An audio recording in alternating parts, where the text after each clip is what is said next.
لو نفسك تبدأ مشروع بسيط ومش معاك رأس مال كبير، يبقى الفيديو ده معمول ليك واسمعني للآخر.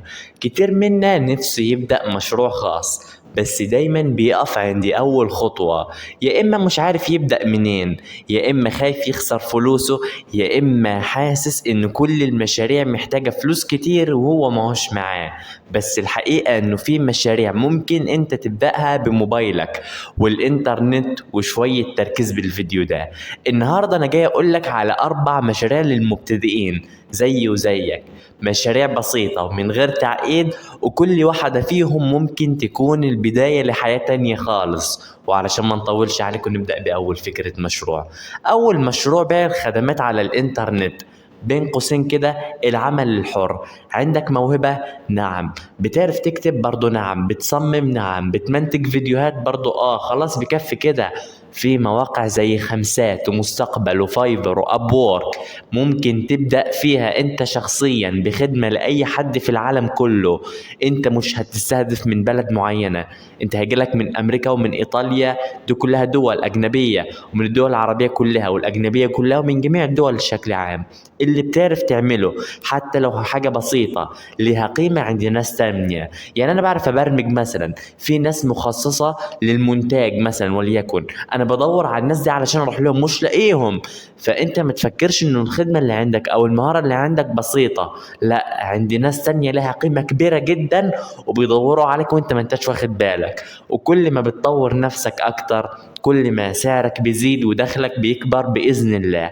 أما فكرة المشروع التاني الدروب سيرفيسنج، فكرة عبقرية جدا.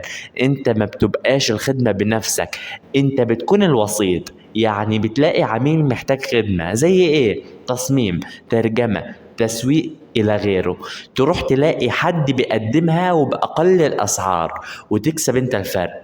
انت بس كل اللي محتاجه تتعلم شوية الكلام، وانك تجذب العميل اللي قدامك، والتعامل باحترافية، والباقي هيجي مع الوقت. بس أهم حاجة حاول تتعلم مع اللي قدامك وكأنك شخص فاهم وواعي، وتقنعه من أول كلمتين وبس. أما فكرة المشروع الثالث صناعة المحتوى على اليوتيوب أم التيك توك. لو صوتك كويس، بتعرف تحكي وتتكلم، عندك فكرة، ابدأ قناة يوتيوب أو تيك توك.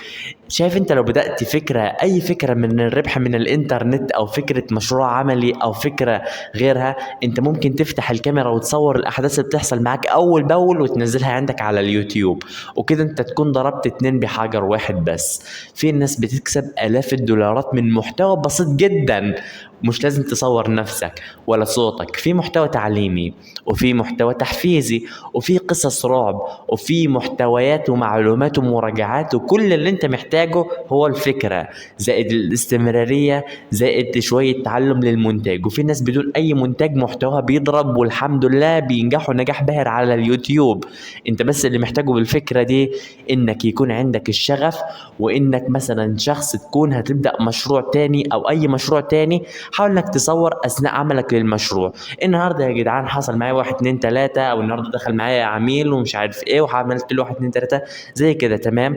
حاولوا انكم تجذبوا العملاء وبنفس الوقت تجذبوا الاحداث اول باول وتنشروها على منصة اليوتيوب. وحابب اقول لكم انه اللي محتاج يبدأ باي فكرة من دول، كل اللي ما عليه هو انه يكتب رقم الفكرة او اسم الفكرة، وان شاء الله هديله عنها ملخص طويل جدا في الكومنتات ازاي يبدأ وايه المواقع. لان لو اتكلمت بكل فكرة زي ديت بصراحة هاخد بكل فكرة او كل فيديو ساعة واثنين وثلاثة. فعشان ما اطولش عليكم، كل اللي محتاج قول لي انت بس محتاج الفكرة الاولى الثانية الثالثة الرابعة، قول لي انا محتاج الفكرة رقم كذا، وانا باذن الله هديك ملخص كامل عن الفكرة وازاي تبدأ ومنين وازاي تجيب عملاء ومن اول دولار وازاي تسحب الدولارات من الموقع، تمام. اما فكرة المشروع الرابع البيع بالعمولة، ودي من اسهل الطرق اللي انا شايفها سهلة جدا. تسوق لمنتج معين وتاخد عمولة على كل عميل باع في منصات كتير قوي زي جومي، امازون، نون، او شركات تانية بتقدم لك لينك خاص بك انت، وكل ما حد يشتري من اللينك بتاعك انت بتكسب.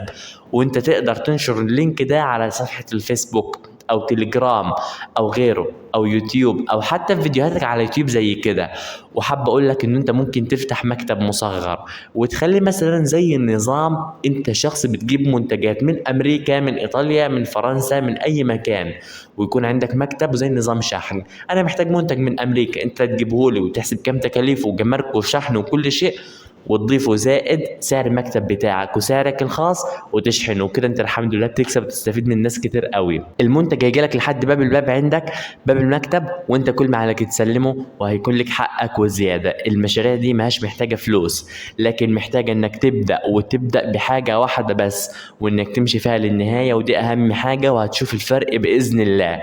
اوعى تقع بفخ انك تستنى الفرصه الجاهزه، الفرصه بتتخلق. اكتب لي في الكومنتات ايه اكتر مشروع شدك، وان شاء الله نفس ما قلت لك اكتب لي في الكومنتات وانا باذن الله هديك. ولو حاببني اشرح واحده منهم بالتفصيل قول لي وانا هعملها لك مخصوص فيديو علشانك. وافتكر ان كل مشروع كبير بدأ بخطوة صغيرة ان شاء الله. ما تنساش اللايك لو استفدت من الفيديو، والاشتراك علشان نكمل الرحلة دي سوا. شكرا للجميع، وتذكر دايما انه رمز الفكرة فكر بذكاء واربح بجدارة. رمز الفكرة هي المنصة التي تجمع بين الابداع، تطوير الذات، النجاح المالي. شكرا للجميع، انضم الينا واكتشف فكرة وكن جزءا من عائلة رمز الفكرة.